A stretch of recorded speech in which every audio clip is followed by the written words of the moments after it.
போயும் ஆம்பளை பிள்ளையா பிறந்துட்டேடா. இந்த உலகத்துல ஒரு மனுஷனுக்கு சாதாரணமா வர்ற வெக்கம், மானம், சூடு, சொரணை, கோபம் இது எதுவுமே இல்லாம வாழ பழகணும். தப்பே பண்ணலனாலும் சாரி சொல்லணும், வலிச்சாலும் சிரிச்சு பழகணும். குத்துனது பொண்டாட்டியா இருந்தா செத்தாலும் சொல்லக்கூடாது. பிறந்ததுல இருந்து படிச்சு முடிக்கிற வரையும் பெற்றவங்களோட சந்தோஷம் தான் உன் சந்தோஷம். அவங்களோட கனவு தான் உன் கடமை. படிச்சு முடிச்சு வேலைக்கு போனதுக்கு அப்புறம் உன்னோட பாஸோட கனவு தான் உன்னோட டார்கெட்.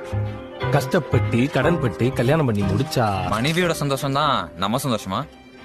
மனைவிக்கு மட்டும்தான் சந்தோஷம். நமக்கு இந்த சந்தோஷம் சிரிப்புக்கெல்லாம் டைம் இருக்கு. சந்தோஷத்தை விடுங்க, சண்டை எப்போ வரும்னே சொல்ல முடியாது. சம்பாதிக்கலாம்னா ஏன்டா சம்பாதிக்கலான்னு சண்டை வரும். சம்பாரிச்சா அவங்களுக்கு வேணும்ன்ற அளவு சம்பாதிக்கலான்னு சண்டை வரும். மாசம் பிறந்தா எதுக்கெல்லாம் செலவு பண்ணலான்னு சண்டை வரும். மாச கடைசியில செலவு பண்ண காசே இல்லைன்னு சண்டை வரும். செலவு பண்ணலன்னா கஞ்சன்னு, செலவு பண்ணா ஏன் சேவிங்ஸ் பண்ணலன்னு.